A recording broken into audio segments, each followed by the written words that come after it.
Let's go!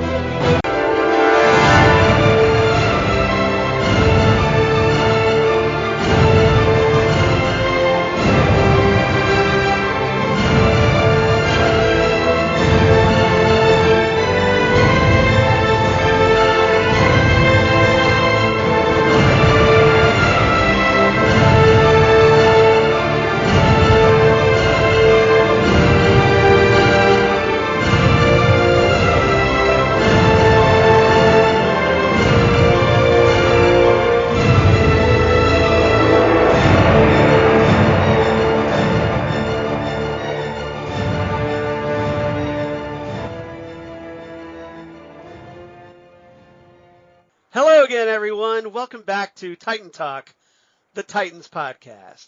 Did you miss us? I missed us. So much so, we're recording this all over again. So here at episode 51, we're talking Fun Size Patrol because, well, hey, it's been, 6 months since we recorded a new episode. We figured, well, hey, we got new Doom Patrol.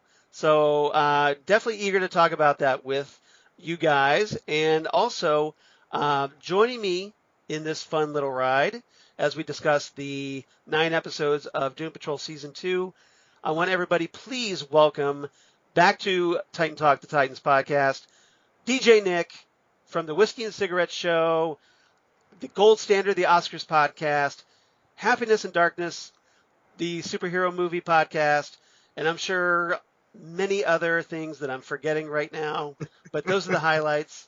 And DJ Nick, thank you so much for agreeing to join me here as we talk Doom Patrol Season 2. How you doing? Hey, Charles. Well, I'm wonderful today. I'm so excited about this new season. There's definitely a lot to unpack, and I'm just so honored. Already having had the chance to be on the show multiple times, probably more than I should be on. I wonder, I'm like, am I overstaying my welcome? I wonder. But, I really want to thank you so much. And I'm so looking forward to starting to unpack this brand new season of Doom Patrol. Exactly. So, like I said, here at episode 51, we're talking Fun Size Patrol, the first episode of Doom Patrol Season 2 that just came out, along with episodes 2 and 3 on June 25th, 2020. I know, it's very tempting for me right now to talk about those other 2 episodes, but I'm going to try and restrain myself. We're gonna get through this. We're gonna do this on a weekly basis. And for anybody that's wondering where Jesse is, unfortunately, he did not have the same reaction to this episode as I did. His was a bit negative, and without getting too far into the weeds on this, he's not sure if he's going to continue with the series. So we talked it over, and I told Jesse that if it was okay, I was going to go reach out to someone to join me on the podcast. And the first person I thought of was you, Nick. Thank you so much for agreeing to do this, because I know you're such an enthusiastic person, and I know how much you love talking superheroes. So, and you've been on the podcast before, obviously, so it made perfect sense for you to be my first target as in the quest for somebody to fill in here. Thank you so much for agreeing to join this with me, my friend. I'm really happy to talk to you. Well, Charles, you know what? I mean, it's impossible to refuse. It's like, you're kind of like the Godfather here. You made me an offer that I couldn't refuse, Which an offer can refuse. Yes. Exactly. Yes. And, that will come back someday, we're not, just putting it there. So what you're saying is, one day you will ask a favor of me. That day may never come, but exactly. Should it happen? So, yeah. So, well, I'm Italian, so you never know. I wasn't even going to bring that up. I really wasn't. But you can see how the kind of fun we're going to have here today. So, so Nick was kind enough to join us. Obviously, he's been on the podcast before because, hey, he helped us with our season reviews here on Titan Talk, where we talk Titan seasons 1 and 2, and also Doom Patrol season 1. So I think he's got the qualifications. As far as I'm concerned, he does. I try to, at least, Charles. I think you more than succeed, sir. So this episode, Fun Size Patrol, written by Jeremy Carver, who previously wrote the pilot in Ezekiel Patrol and is the current showrunner on Doom Patrol, along with Shoshana Sachi, who wrote the episodes Donkey Patrol, Paw Patrol, Cyborg Patrol, and Ezekiel Patrol. And this episode was directed by Christopher Manley, who directed the season 1 episode Doom Patrol Patrol. If everybody got that. So that's a lot of patrols. It's a lot of patrols. So yeah, like I said, the first time we tried to record this, Doom Patrol squared. Let's just put it there. Yeah, that's right. So this episode, most notably because we get the introduction of Abigail Shapiro as Doom Patrol fan favorite Dorothy Spinner, who we kind of saw a little bit in the season 1 finale. With a little, like seeing her like her arm or her leg or what have you, because they hadn't. I think that's the back of her head. The back of her head, yeah, exactly. Because they hadn't cast the actress yet. So finally, we get to meet Dorothy properly, and it's a big introduction. Obviously, we're going to talk a lot about Dorothy, and we get the return of Mark Sheppard as Willoughby Kipling. Yay! Who was great in the season 1 episodes, Cold Patrol and Paw Patrol. So glad to see him back, and hopefully this will not be the last time we see him. Fingers crossed. Yes, Lex Lang as the voice of the Candlemaker, who gets teased in this episode. This is probably going to be the season 2 big bad, I'm presuming. So stay tuned. Lex Lang is a notable vocal artist. I know him from playing Hawkman on Justice League Unlimited, and he's been in many, many other shows. Some I've probably watched, but I can't quite recall offhand. But I know that he does a lot of voice work. So perfect choice as far as I'm concerned to do the voice of the Candlemaker. Vanessa Cater as Darling Come Home, who is just simply called Darling here. She's one of Dorothy's imaginary friends. We have Katie Gunderson as Kate Steele, who we haven't seen since the pilot, but she is Cliff's, wife that gets killed later on. But here in this episode, we kind of see her as the girl that Cliff knocks up and becomes pregnant with their daughter, Clara. And she's been also in episodes of Leverage and Aquarius, which is a David Duchovny show that I gather you're familiar with, Nick. Oh, yes. I mean, and I think anybody who's a fan of, or shall we say, is interested in the Charles Manson story should definitely check out this show. I really enjoyed it. I mean, aside, of course, from knowing David Duchovny in X-Files. Right. But, being a big fan of true crime and such, I ate this show up. I mean, anybody who's interested in Charles Manson, definitely check it out. It was a very intriguing show. I did watch it. It was obviously not on very long, but I did enjoy it while it was on. Yeah. Michael Harney is introduced as R.J. Steele, Cliff's redneck father, and he's probably notable to Buffy the Vampire Slayer fans because he played Xander's father on that series. Uh-huh. And he was also on episodes of Star Trek Deep Space Nine, Deadwood, which is a particular favorite of mine, and Orange is the New Black. Yeah, my mom's a big fan of that show. Yeah. And, we also had Julie McNiven as Cheryl Traynor, who makes her return. And then we have the 2 actors, John Schmiedes as the adult Gary Traynor and Carson Minier as the younger Gary, making their appearance here. Trivia this time, just to give a little background from the comics, Dorothy Spinner first appeared in 1988 in Doom Patrol Volume 2, number 14, created by writer Paul Kupperberg and artist Eric Larson, who obviously went on big with Image Comics with the Savage Dragon.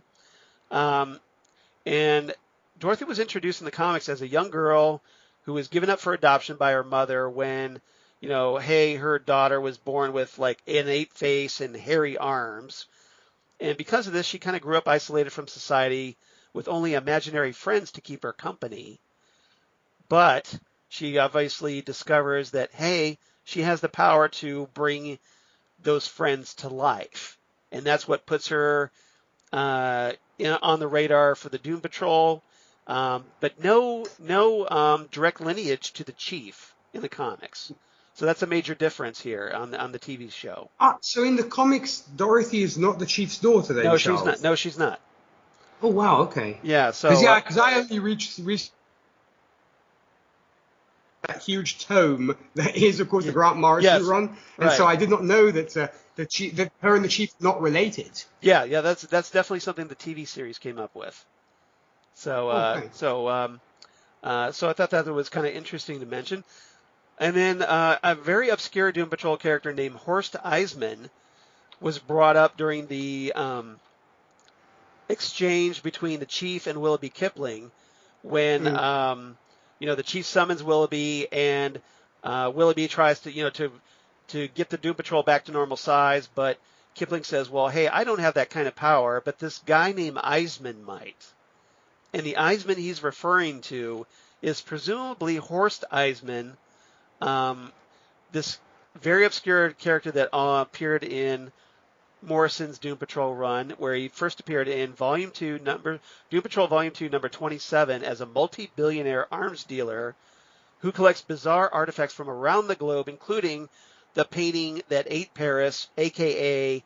the painting that Mr. Nobody and the Beard Hunter are currently trapped in on the TV show. And in the comics, his observatory in the Alps gets invaded by the Brotherhood of Dada, which was a supervillain group headed up by Mr. Nobody, who ended up stealing the painting. So I kind of wondered if, maybe that's a kind of a hint that maybe we'll get to see the Brotherhood of Dada at some point on the TV show. Fingers crossed. Well, you know what? So far, Charles, all your dreams have come true. Your Doom Patrol dreams have come true, between the Candlemaker and others, which we shall not mention right now because, we'll get into it. But so far, it seems like they've been listening to your wishes. You've had kind of your own Candlemaker listening to you when it comes to Doom Patrol. Well, actually, no. I guess I shouldn't talk about that secret wish I had. So if that's the case, I should make another wish that Doom Patrol gets picked up for at least another 5 seasons. But so fingers crossed. If the right people are listening. If the right people are listening and I don't bring about the end of the world in the process, we'll see. We'll see. I'll give it my best shot. How's that for a promise? All right. So let's get into our topics. Topic number 1, let's talk about the Chief and Dorothy, which are obviously very central characters in this episode. And let's throw in the Candlemaker, since we were talking about him, and also Willoughby Kipling, because those two kind of circle that kind of character development in this episode for the Chief and Dorothy. So Nick, first question to you, sir, as we play our little for $1,000. For $1,000, yes. What did you make of Abigail Shapiro's debut as Dorothy Spinner? Well, you know what, Charles? I'd actually mentioned in our season 1 recap of the show that I very much got a Freaks vibe from the show. And we get that even more so here, the incredibly controversial 1932 Todd Browning film. Here it's right at the head of the everything because we get a freak show and it's an incredibly uncomfortable scene. At least I felt it was very uncomfortable.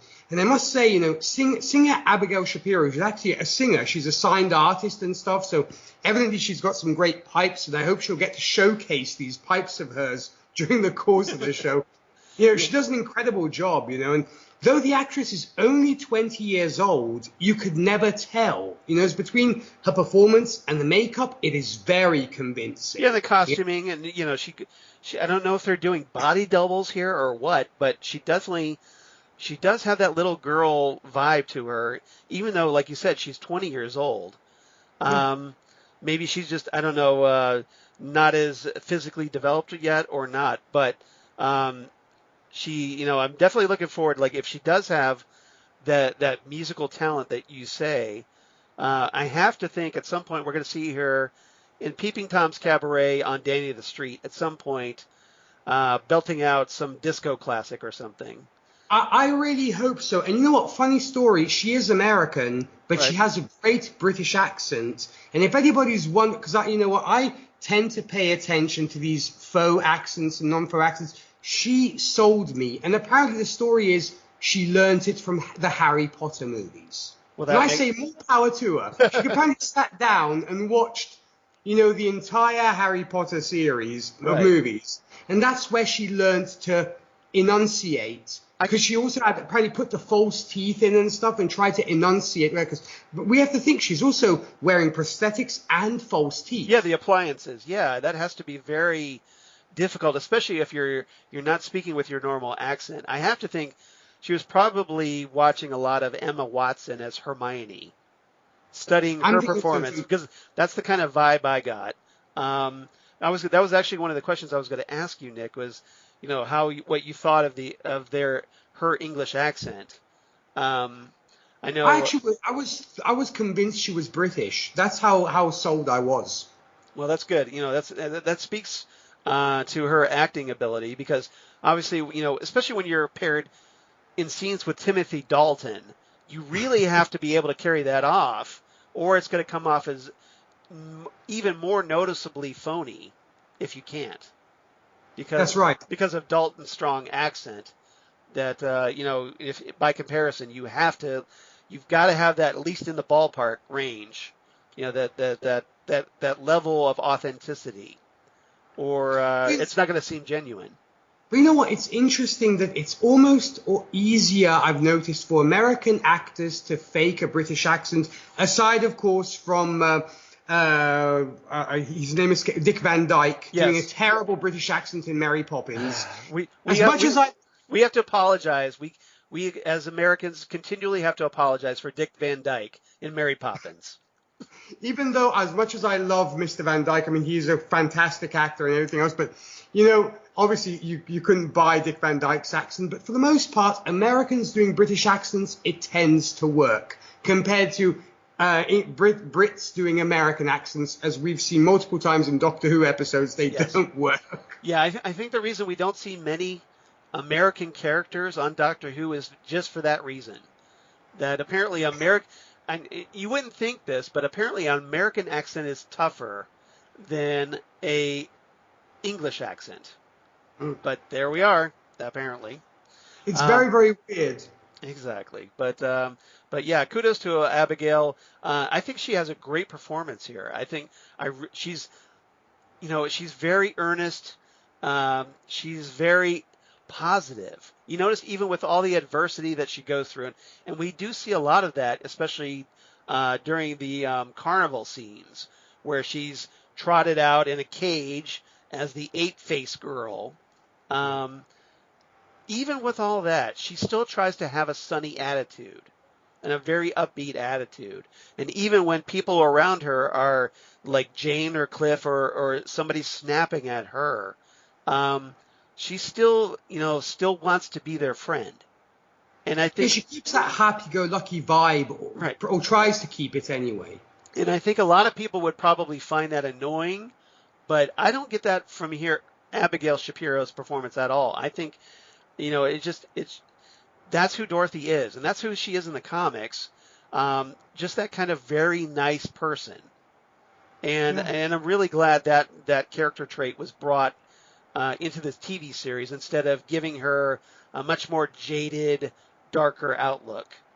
Yeah, because if you think about it, being behind the bars for so many years, you'd almost develop more of a feral personality, as it were, or very antisocial. Hostile, and very hostile towards the rest of the world. Mm-hmm. Yet it seems that the bars have not broken her gentle spirit. Right.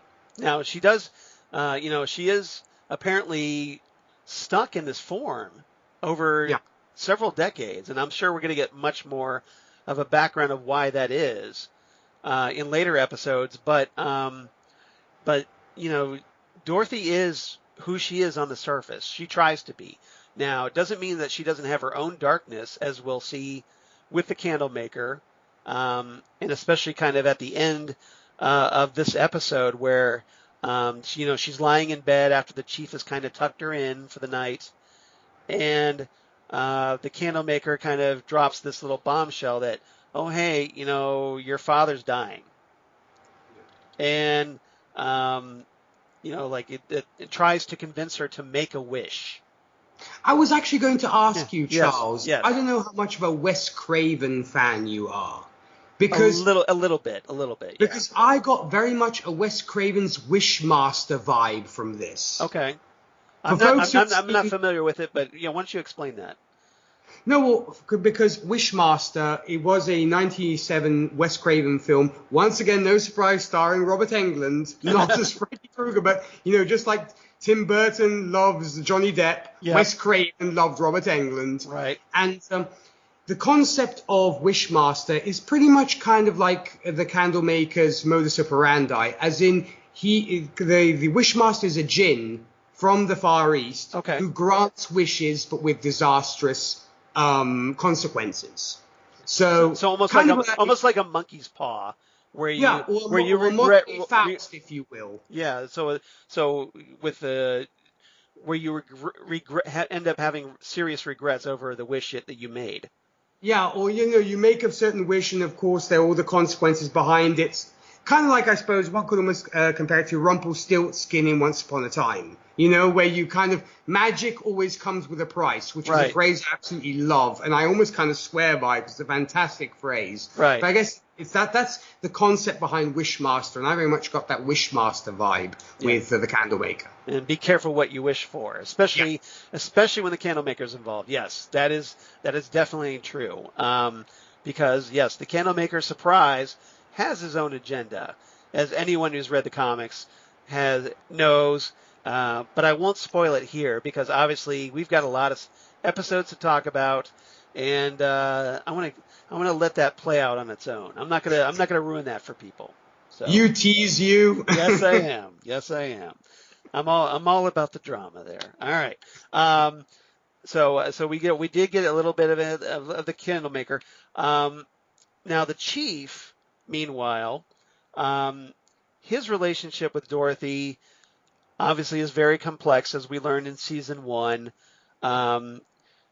She's the daughter of his little love tryst with a kind of a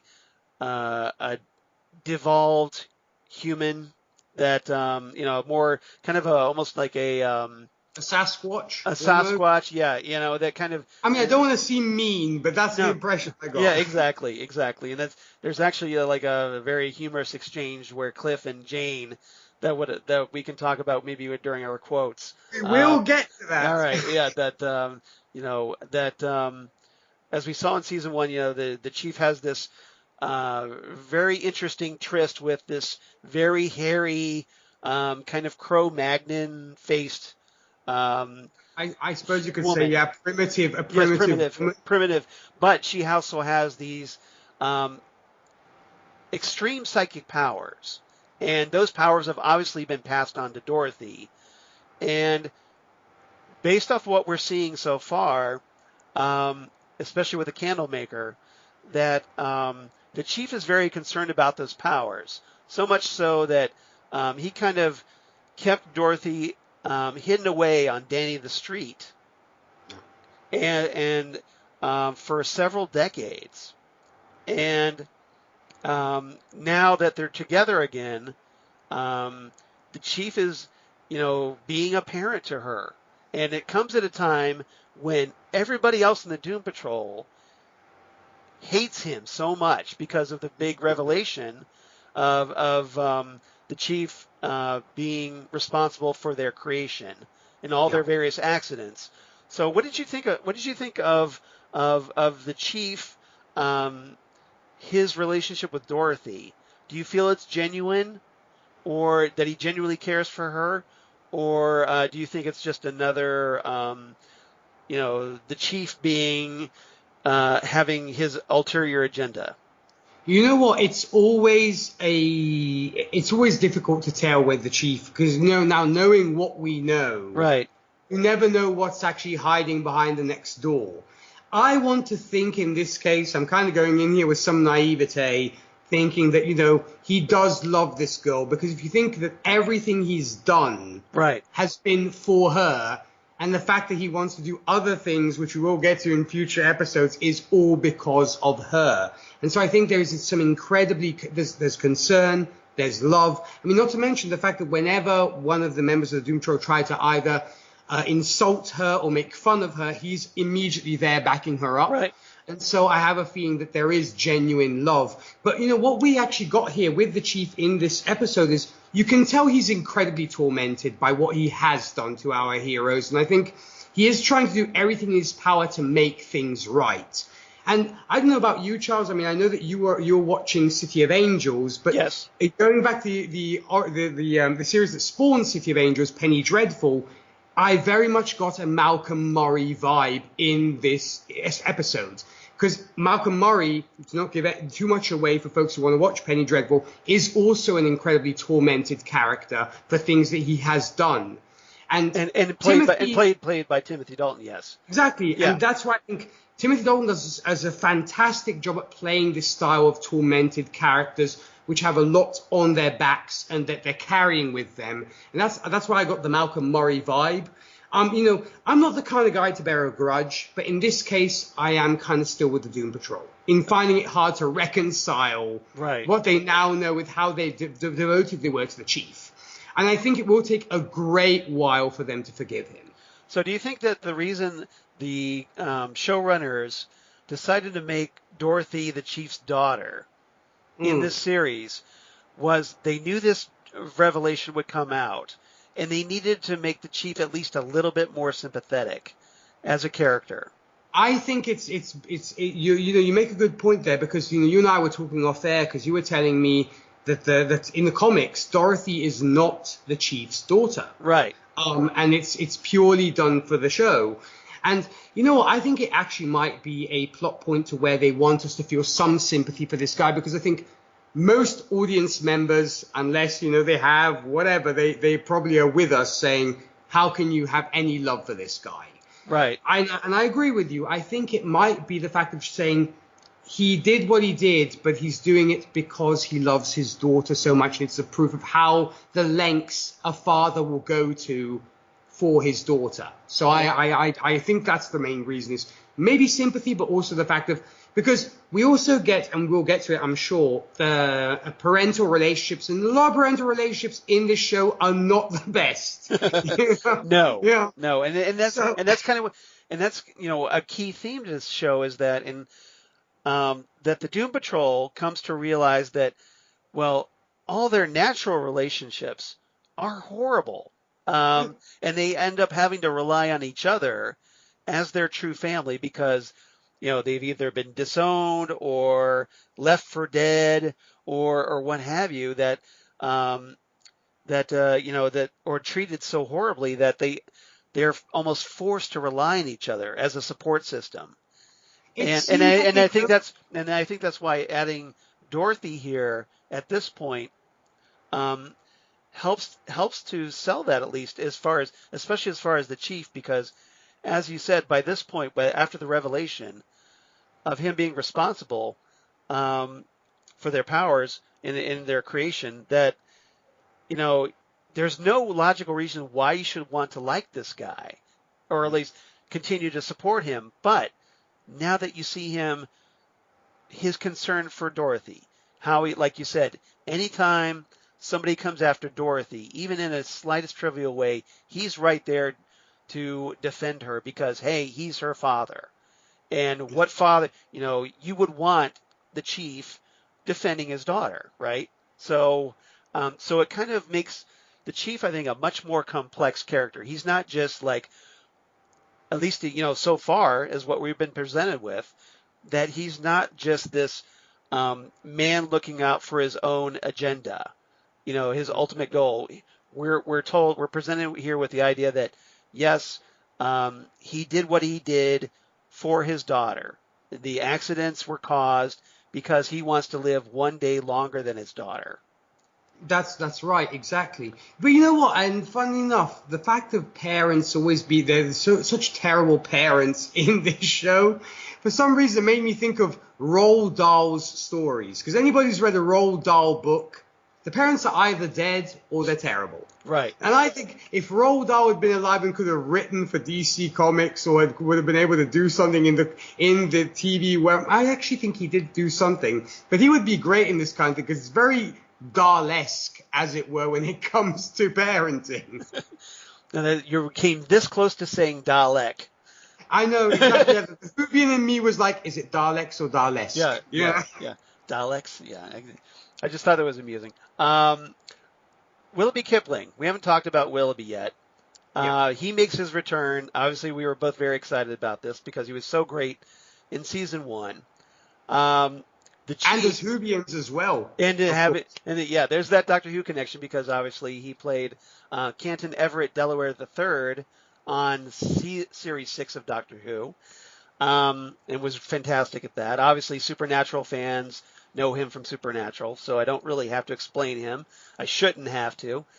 But here, the Chief is extremely reluctant to call on Willoughby for help. He only does so after, weeks of failed experiments, trying to restore the Doom Patrol to normal size. And it's only finally when he feels like his back is against the wall. He goes through this whole big ritual, which I thought was rather amusing. Like he's singing Mrs. Brown, You've Got a Lovely Daughter by I'm blanking on the Herman's Hermits, and he's got the ukulele. He slices his palm open, and he's got this rather glittery parasol.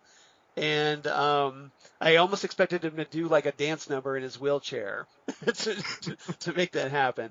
But finally, Kipling shows up, and Kipling wants more than what the Chief, at least initially, is willing to give.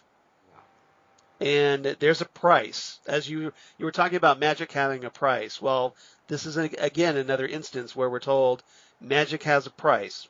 And Kipling says, well, hey, I don't have a lot of magic, so if you want me to do this, you're going to have to give me the painting, plus, that necklace that you're wearing that is apparently giving you at least some semblance of immortality. Yeah. So what did you make of that deal? Well, you know what? As we had mentioned before, I love this character. As much as I do the man who plays him.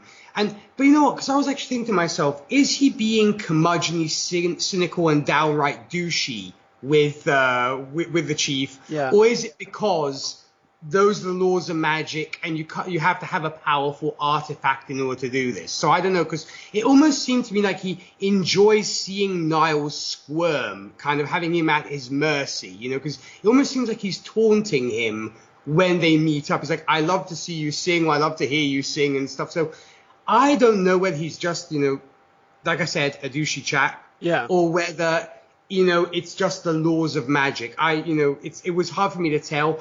But, I was wondering, because I'm like, I think, though, it might just be Kipling being Kipling, as in he doesn't do favors for anybody. And so, that's the price you have to pay. Kind of like John Constantine, that he's obviously... Yeah, exactly. Yeah. But I thought to myself, he must have some humanity, but evidently not. So... Well, I think he does have a little bit, because... and I think mostly their relationship stems from this science versus magic rivalry, because Kipling is all about a Tony Stark, Doctor Strange thing. Exactly. Only with like slightly less egos, very slightly.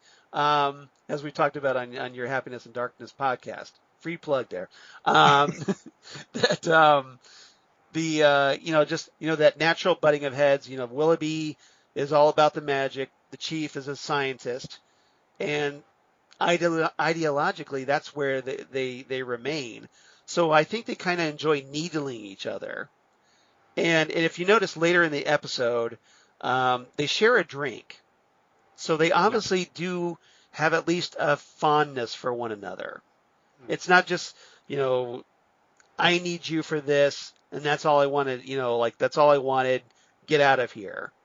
But do you think it's because it's the laws of magic, then it's not maybe coming from a place where Kipling is enjoying seeing Niles kind of beg him to do stuff? It's hard to say with Kipling, because like John Constantine, he keeps his cards very close to the vest.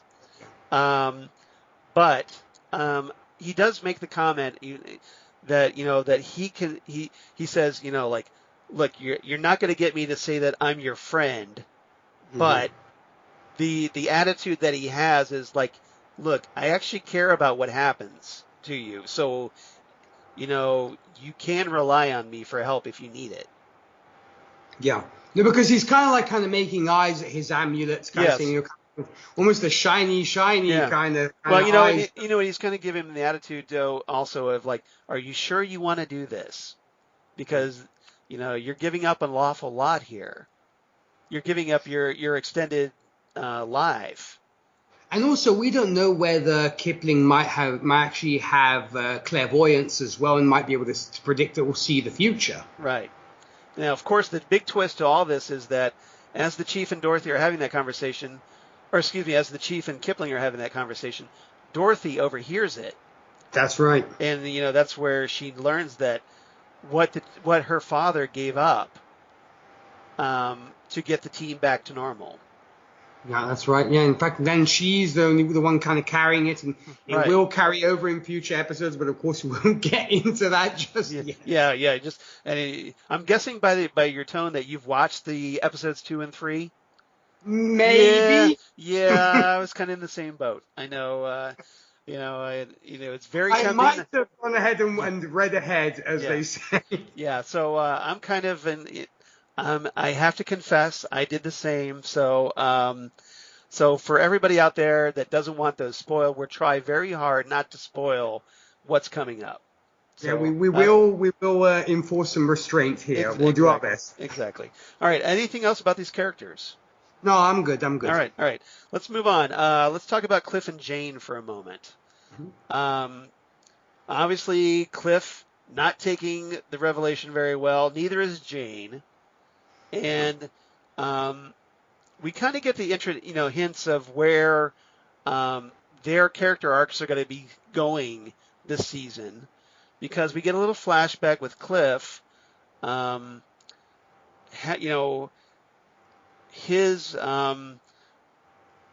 where he tells his father basically, you're not invited to the wedding, and because Kate, his soon-to-be wife, doesn't want him there, and he kind of has to come up with this explanation like, well, look, you cheated on Mom with this girl at the Dairy Queen, and so maybe it's not a good. And then you did the dirty during another wedding or something, I believe. So maybe it's not that great of an idea for you to be there, especially if his mom is there, I guess.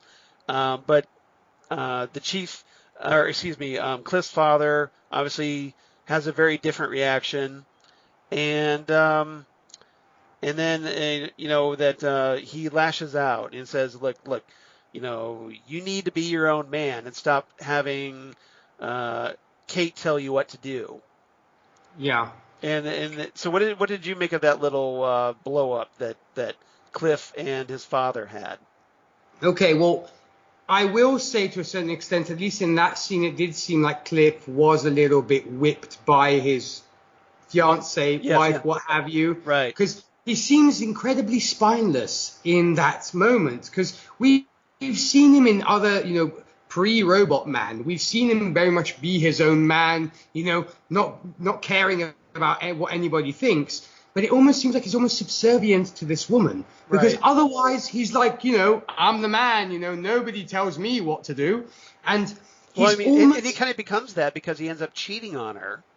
Yeah, that's right. And which we see at the very beginning, I believe, of season 1, where, he's exactly. But I just thought it was interesting to see him almost cower, because he seems almost afraid of talking to, the old man, as it were.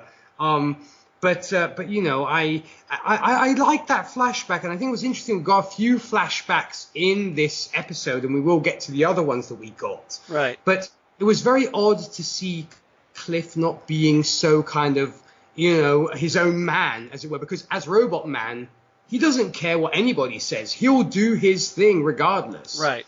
And I think so. Do you think that maybe some of that anger of that he did kind of become whipped by his, to use a loose term here, that he was whipped by Kate and how he treated his father? Do you think there's some kind of repressed anger there that's now coming out? I believe so. Because I mean, because of what happened with the chief. It's almost like a transference. Yeah, I mean, it's all exploding right now because I think it comes from a point to where he thought, oh my, what's happened to me and everything else. He finds out why he is the way he is, and it's just, kind of exploding. It's like, yeah. It was just an accident waiting to happen, and I think that's why. Granted, he is already not the calmest of people. Right. It takes nothing to explode. But here, it was just like he's right out there, and yeah, for sure. But I think it was maybe the fact that he was so suppressed by his fiancée / his then wife. Yeah. I think it was just repress, and then just going to explode. It just is a human thing. I'm sure it's not just that one incident, but I think that's something that contributed to it. Yeah. And I think that with this revelation, like you said, he is just unloading at this point. There's so much anger that's coming out of him because I'm sure he's guessing, probably of the opinion that, well, I guess I could kind of sort of come to terms with it because it was random chance. But now to find out, oh, the chief caused it, it was intentional, and my life was deliberately taken from me, that he understandably has so much rage in this regard. And the way he's dealing with it, at least while tiny size, is he's going out and killing rats. Yeah. He's like at you almost wait for the return of Admiral Whiskers at this point, where like he's laying out little bits of cheese, hoping to draw them out, and then just punches them as hard as he can and kills them that way. And he's apparently keeping a tally with a to him a giant piece of chalk on the side of a wall. So what? It almost made me feel like, I don't know how much of a gamer you are. Right. It kind of made me think of like I used to be as a kid. Yeah. Made me think of like the Mortal Kombat bonus level, where between one fight and another you have to beat up as many rats as possible. I was like, if Robot Man was a Mortal Kombat character, or even Street Fighter, where you had to destroy the car or whatever, you'd have the level of beating up the rats for some reason. That's just my old gamer brain going off there. So you're probably out there going, finish him. Yeah, exactly. Yeah. Robot Man wins. Fatality. Nice. Boss level. No. All right. Now, meanwhile, Jane, as apparently going to be her season 2's character arc, is that she's having problems with the underground.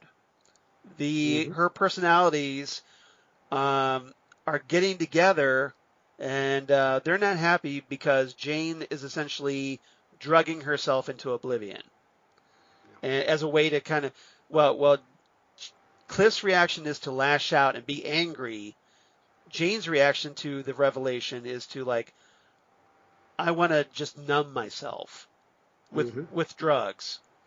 And apparently her personalities are not very happy about it. They leave her little notes either within the underground or even in the physical world that it's, quote, time for a change. So what do you make of this new character arc for Jane? Well, you know what? It seems like the theme is everybody's unraveling, and how do they deal with that? Because you have Cliff beating up rats, you have Jane numbing herself with the serum. Right. You have I think we see this with the other characters that we will get to, is how do you deal with unraveling, or a big reveal, and how do you deal with that? And Jane is self-medicating, I think, as one would say, maybe with PTSD, having spoken to a lot of vets, the term would be to self-medicate from a trauma, and right. She's self-medicating with the serum. And I think it's interesting that she is actually struggling to keep a toehold in her role as primary, because all the other personalities, like you were saying, are like, we can't do this. You have to kind of leave the rest of the group. You have to do something else. I think it's very interesting. And I think psychologically, it's a very interesting journey that she will go on, because, my question was, which I was thinking to myself, is what do these other personalities want exactly? I mean, why are they not happy with her, going on the road that she's going. I understand because she wants to be primary, and so she's kind of suppressing the others. But my question is, I wonder whether at some point Jane will turn around and ask the others, what do you want me to do exactly? Right. Or what is your end game, as Yeah. it were? Yeah. You know, is it that the personalities are trying to snap her back out of this Yeah. and get back into the primary role, or is it basically this? So far, is it like an honest revolt within herself, where she's having to fight off parts of herself that are either have their own agendas or are just being so protective of Kay Chalice, the young girl. That's the core of her persona. Are they being so protective of her? Is that where that's coming from? So, but from a story standpoint, just the idea of like, hey, you've got a schizophrenic superhero that is battling her own personalities in a struggle for dominance over her own persona. That's a pretty cool idea. It is. And the fact that you also have her smoking marijuana as well to numb the pain, right. Hence the whole thing of self-medicating. Because, I'm no psychologist by any stretch of the imagination, but everybody kind of uses something to self-medicate. Like I said, Cliff with the rats, her with either drugs or with a serum. So it's, I think the main theme is how do we deal with trauma. Like their coping mechanism. That's right. Yeah. And that's right. And it happens to be Cliff is punching rats. Jane is just numbing herself with marijuana or that serum. And but it's almost just that but there's obviously that little bit of denial because they're not facing directly they're not literally facing their demons either figuratively or literally, because Jane has literal demons. Yes, she does. But it's, yeah, and obviously Jane's are much more complicated because of her history of sexual abuse by her father. Correct. So but it's obviously makes for great stories, and I'm looking forward to seeing how this comes out. Anything else about these characters?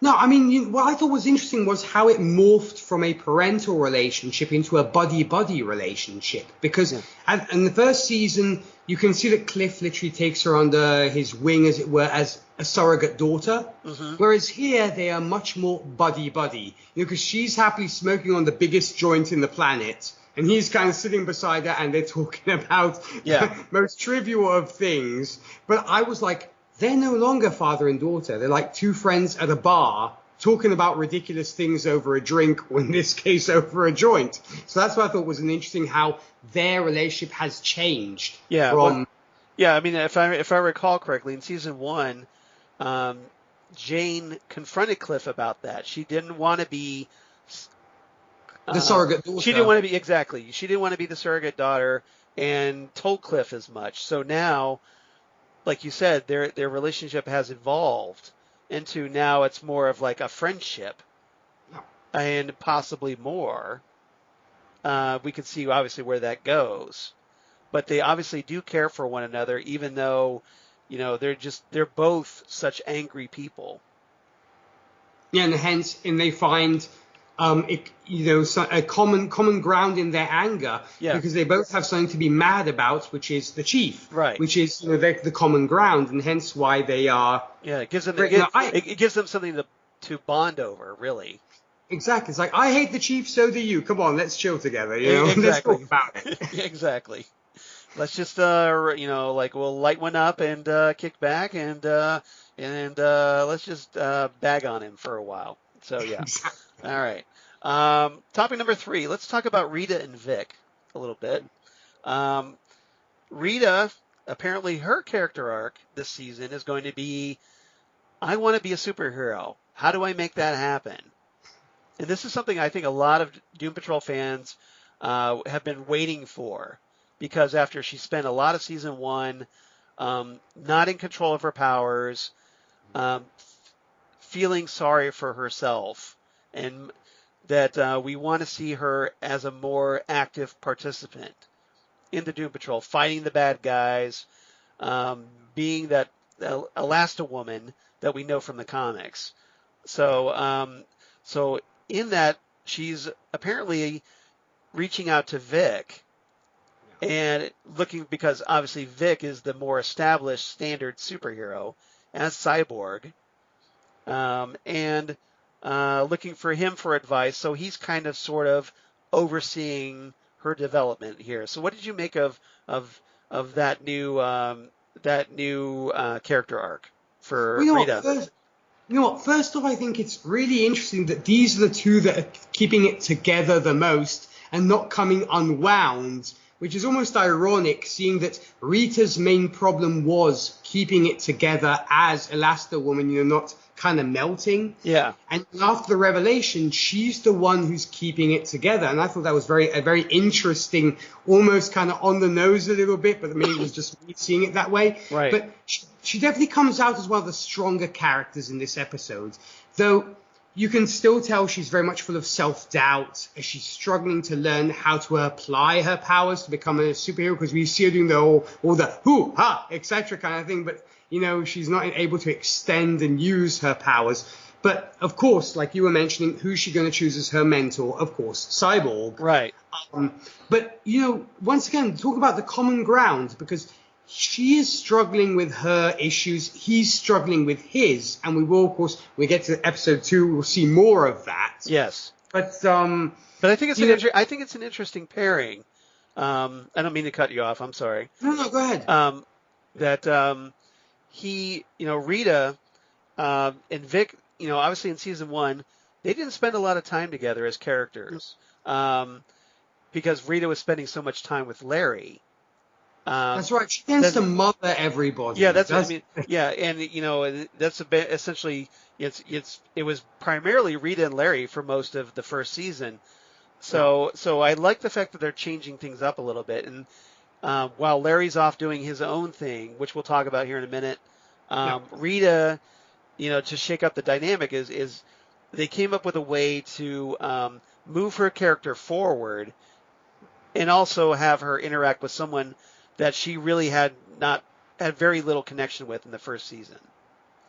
Oh, yeah, no, you make a wonderful point. And I think it's actually, like you said, it's an interesting dynamic of throwing characters together and see what happens. But I guess it's once again the whole common ground thing, because like we were talking about Robot Man and Jane having that mutual, very strong hatred for the Chief. Right. We know that Cyborg is a natural hero. She wants to be a hero, so there is that common ground of them coming together in that sense of like, I want a mentor, who am I going to look to? And also, we see that here, like I said, we'll see in episode 2 more about Cyborg's problems, but here he's focusing a lot on keeping an eye on Mr. Nobody and the Beard Hunter, making sure they're trapped in the painting. So he's kind of obsessing over that, because we notice it's something that he does repeatedly, apparently. He kind of always checks the painting saying, are these guys still in check? It's like he's fixated on it. Yeah, there is that obsession. I found there was that obsession because I guess it's the hero's obsession to make sure the world hasn't exploded while you were gone kind of thing. Right. So he's constantly doing that. But I would say he doesn't seem 100% invested in wanting to be Rita's trainer at first. Because she's like, you're not the best trainer, you're showing up late, and all this kind of thing. But we kind of saw a little bit in this episode when everyone was running as best as they could across, the giant floor to go rescue Dorothy from the rats. Along the way, Vic, he kind of freaks out a little bit. He has almost like a panic attack, a little PTSD. You were talking about PTSD earlier. I think that's kind of what Vic is going through, because we saw little fleeting images of him in the ant farm and other, his traumatic surgeries and whatnot. Vic has a lot to emotionally, psychically, to deal with because of all the trauma that he's experienced.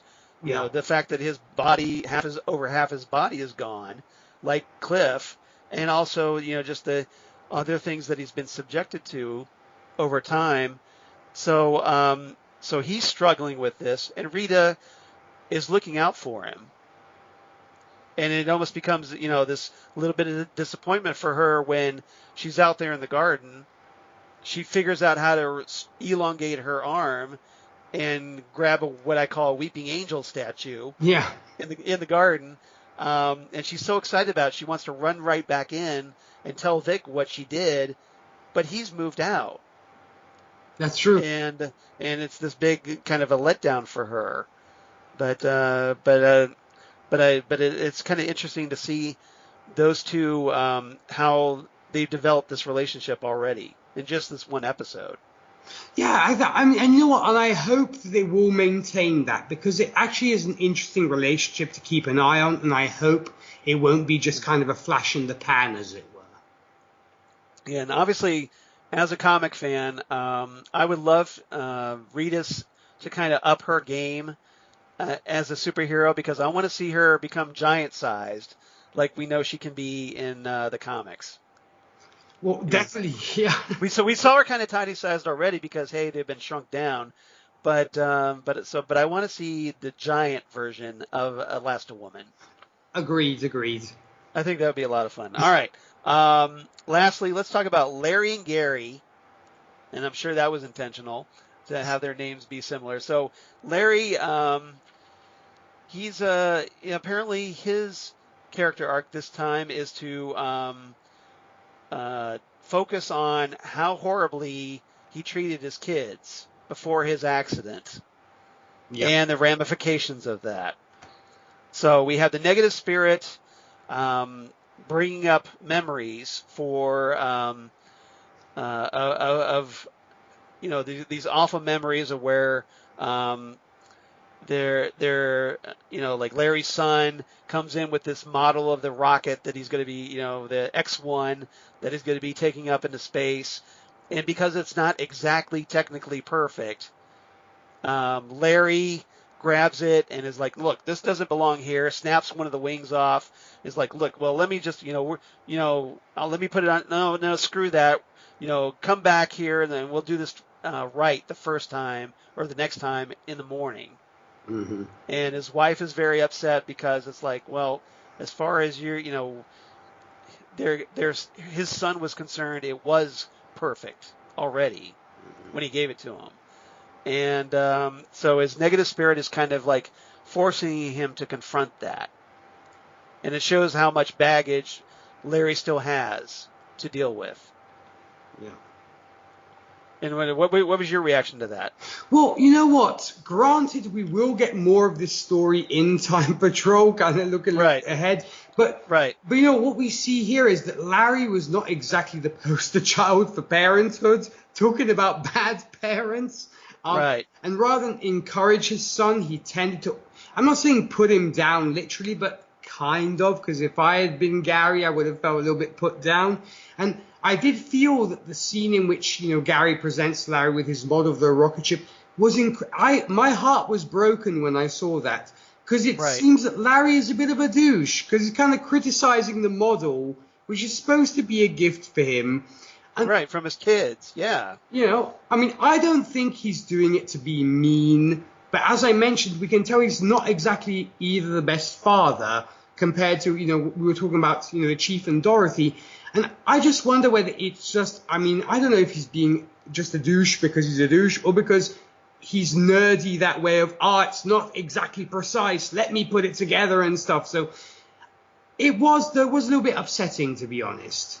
Yeah, it obviously doesn't really paint Larry in the best light, but I kind of wondered if it was, what we're going to explore is that Larry had this resentment toward his children because of his own repressed sexuality. Mm-hmm. We knew that he was in denial about it. He lived in the closet. And so do you think maybe that because he wasn't with the person he wanted to be with, that the kids, the result of that union with a wife that he didn't love, do you think some of that might have came from that? It's interesting because you talked about repressed rage with Cliff. Right.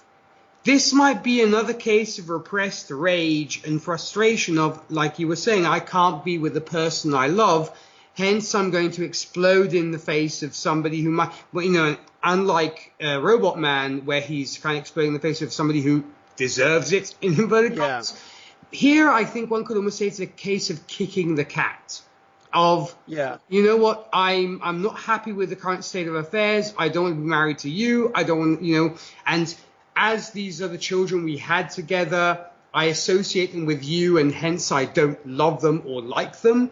And so it almost seems like I think it's a question of kicking the cat in that sense, which I don't condone. Yeah. But if I were to explain it, I would say that's why he acts the way he does. Yeah, and obviously we don't excuse it. It's horrible behavior. And I think that's what the negative spirit is trying to get him to confront. Is like, hey, you were kind of a dick to your kids.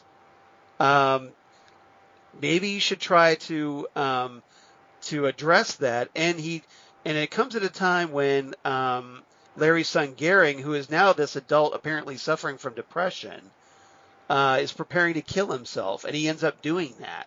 Yeah. And you wonder how much Gary's life was screwed up because of how Larry treated him, and then went away because of his accident. I definitely think that is the case, and I think that's like I said. I think it's all the case of once again we're shown. It's almost, I think the writers almost showing us what bad parenting can lead to. Right. The consequences. Yeah, exactly. I think that's and it's forcing the patrol to kind of like in the midst of all this chaos with the chief, that they're having to confront a lot of their own failings as human beings. Yeah. At least the human beings they used to be.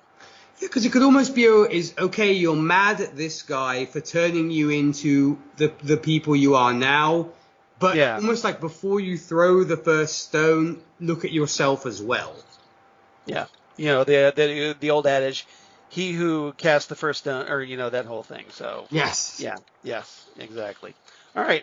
Anything else about this episode you want to talk about? No, I'm pretty much. I think I'm pretty much talked out when it comes to this episode. What I can say is I really, really enjoyed it, and yes, it did lead me to binge episode 2 and 3. That's how much I enjoyed it. Well, that's certainly nothing you are alone in, sir. Yes.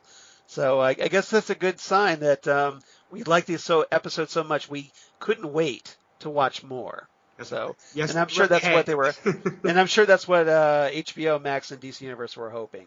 So, all right. Do you have any favorite quotes of the episode? Indeed, I do, and I'm going to try and keep them as clean as I can, Charles. Go for it. Okay. So we have the exchange between Jane and Cliff first off, where she's like, right. "Effing chief." And he's like, yep. "Effing chief is a effing right. And what's up with his effing daughter? She's just forever 11." It's like, because that tween shit is going to grow ancient real effing fast. So that was one.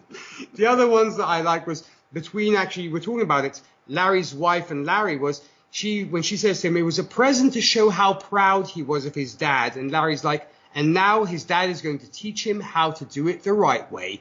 And his wife goes, "That's funny. I thought he did do it the right way." So I was like, damn, girl, you tell him, you put him in his place. And then we did mention the back and forth between Jane and Cliff. Right. I laughed like there was no tomorrow with where Jane and Cliff Jane says, "I mean, okay, we're basically chemistry experiments, right? He threw some shit together in a beaker and out popped us." And Cliff's like, "Yeah." Jane's like, "We're supposed to be weird." Cliff, "Yeah." Jane, he effed somebody to get her. What the F do you have to F to get effing that? And Cliff's like, "I don't know." He's like, "Okay, on the count of 3, we both blurt out what we think he effed, okay? 1, 2, and now that was hilarious. And then the chief shows up and interrupts it. Yeah. So, that was one of my favorite quotes. I love that. I thought that was, obviously, Cliff, Robot Man, is not very conducive to a clean podcast. So we had, as much as I would love to drop the F-bombs, I have to respect us, Rob Southgate, our head honcho, and so that's why I kept it clean, because I love Mr. Rob Southgate. Exactly. So out of respect for him and his network, the Southgate Media Group, we try to tone that down, obviously. But If it was left up to me, just saying. All right. I'd be dropping F-bombs left and right. All right. I'm Irish. That comes with the territory. I loved Jane with Dorothy, where they kind of have, like, Jane kind of blows up at Dorothy for a little bit, and she goes, "I'm sorry, I didn't mean to blow up at you." And Dorothy excuse me. Dorothy replies, "It's okay. I know being a grown-up is hard, and sometimes you have to yell to get all the bad feelings out." So I love Dorothy's attitude Yeah, there. it's very sweet. It's very sweet. The Chief and Willoughby Kipling had some great exchanges, where the Chief gets kind of forced into begging for help at this point, and he goes, "Will you please help me get these people big?" And Kipling goes, "That kind of magic doesn't come for free." The Chief says, "Whatever it takes." Kipling replies, "I don't carry that kind of juice. Eisman might." And Chief replies, "Eisman? Good God." And then Kipling retorts, "Lego figures can't be choosers, Calder." So I thought that was a good. I absolutely love that. Yeah, the Lego reference was cool. Yep, Lego reference is good. And then lastly, Cliff and Jane, because Cliff and Jane never gets old as far as I'm concerned. Agreed. They're sitting around and by Danny the Brick, and Cliff goes, "You think Danny will ever grow big again?" Jane's like, "No clue." Cliff says, "I hope they do. Nobody deserves to be a brick." And Jane replies, "Maybe Danny wants to be a brick." Subtle but effective. Exactly. So I thought that was good. So what's your rating, sir? I'm going to give this 8 out of 10 rat skin coats, as I think it was a strong start and interesting one. And I'm really looking forward to see where we go from here. Or I might have seen where we go from here. Just saying. Yeah, that cat's out of the bag. Innocent baby face there. Exactly. That was pretty funny when Cliff does have that kind of rat skin and he walks in like it's a cloak over him, and he looks at the Chief and goes, "Hole filled." That's why I was like, yeah, rat skin coat. All right. Yeah, you almost expected him to drop the mic right there at that moment. So I thought that was good. I'm giving it. I really enjoyed this opening. I give it 8.5 out of 10. Danny the Bricks, because I love the introduction to Dorothy. I loved just the conflict going on in the team, and and obviously setting up a lot of things to pay off down the road.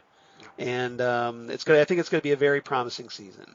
And I have a feeling we're not the only ones who binge watched all 3 episodes, Charles. No. I think we're not alone.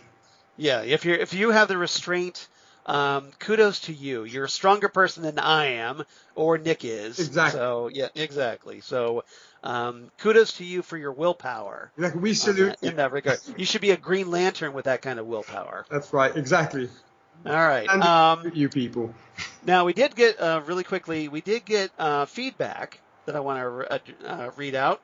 So in our Tell It to Titan Talk section, I know we've been off for a while, but thankfully somebody wrote in with some feedback, and it's somebody very familiar to those of you who listen to us on Next Stop Everywhere, the Doctor Who podcast. Because Holly Mack writes in. Oh, hey. Holly from Wisconsin, one of the Five-ish fangirls on the Five-ish Fangirls podcast. Definitely want to send a big shout out to the Five-ish Fangirls. Great set of ladies for sure.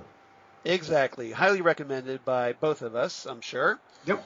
So she writes in about Fun Size Patrol. She says, "Hey, Charles," and now I guess she gets to write in, "Hey, Nick, the Patrol is back and how I missed them. The opening in 1927 was interesting. Love Thunderclap Newman's Something in the Air as the team is being introduced by the Ape-Face Girl." So that was a nice little nod. I like that song too. I added that to my iPod because I loved it because of that episode. All the members being miniature is interesting. Jane and Dorothy being kindred spirits, both hearing voices inside their heads. That was an interesting bonding moment. Loved Dorothy and Cliff bonding until one of Dorothy's friends tried to see into his memories. Willoughby is up to his old tricks again, and I think at his Crowley like best. There's a supernatural reference there. Cliff also facing down Dorothy's deer. I think she means the Wendigo. And tarantula monsters was brave. Though I'm wondering who wants her to do the wishing. Well, that's a villain called the Candlemaker. Stay tuned. Of course, Dorothy would overhear the conversation between Niles and Willoughby. A great start to the season. Can't wait to see how it all shakes out. I'll wrap it up here. Holly from Wisconsin. So thank you, Holly. Great to hear from you. Definitely, thank you very much. Exactly. So, because you're always great on Next Stop Everywhere, and appreciate you writing in. Hope this isn't the last time, because we always love hearing from you. So, you got to write to us about the episodes 2 and 3, right? And if you want to be like Holly, please do write to us at TitanTalkCast@gmail.com. That's TitanTalkCast@gmail.com. Would love to hear from you. Love to know what your thoughts are on Doom Patrol Season 2 so far. And anything else you'd like us to talk about as we're reviewing Doom Patrol, or any thoughts. If you want to give us big praise for Nick because he's so awesome on this show, please do so. That's the perfect place to do it. Nick, how about you? Where can they reach you on the interwebs? Well, you were very kind to, name check the podcast that I do and the stuff that I do, Charles. But to go into a little bit of detail, when it comes to me, if superhero movies are your speed, I do also host, as Charles was saying, the Happiness and Darkness podcast, which you have been on quite a few times, Charles. And I look forward to having you back. It will be again, sir. I look forward to having you back again soon for sure. And of course, if you'd like to join me on there and discuss superhero movie of your choice, folks, feel free to send me an email at Happiness and Darkness. How? We are also on social media, or Facebook, where you'll find us as Happiness and Darkness. You can also follow us on Twitter, we're at High Darkness Pod, or on Instagram under Hidden Darkness. Also, for you country music lovers, I do host the Whiskey and Cigarettes show, where we play traditional country, today's country, and everything else in between. For more about that and how and where to tune in, visit our website, that's whiskeyandcigarettesshow.com. And finally, my latest project, Gold Standard, the Oscars movie podcast, where with Zan Sprouse and Rachel Friend, we are reviewing all the movies that won the Oscar for Best Picture from 1927's Wings to the present day. Thursday, July the 9th, we'll be discussing the third film to win Best Picture, which will be All Quiet on the Western Front. And should any listeners wish to join us for that discussion, they can message us on Twitter, we're at Oscars Gold, or Facebook, where you can find us as Gold Standard, the Oscars podcast, or you can email us for a guest spot, or just share your thoughts on a particular movie at goldstandardoscars@gmail.com. We love hearing from you guys, and we also appreciate the follow and support. Well, that's awesome. And everybody, please check out Nick's podcasts.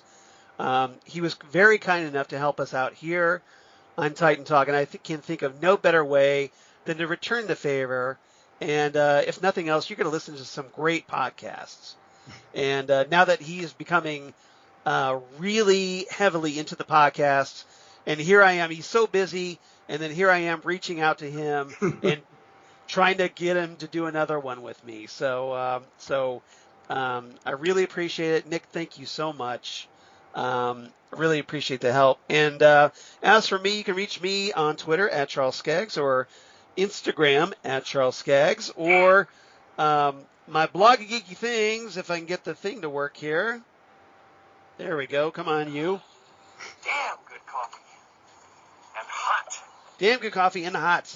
We're going to talk about all the stuff we talk about here on Titan Talk, including Titans, including Doom Patrol, including all kinds of comic book sci-fi news of my other podcasts that I do for Southgate Media Group, including Next Stop Everywhere, the Doctor Who podcast that I do with Jesse Jackson, where we talk all kinds of Doctor Who, Torchwood, Sarah Jane adventures. And hey, Nick's on that podcast every once in a while too.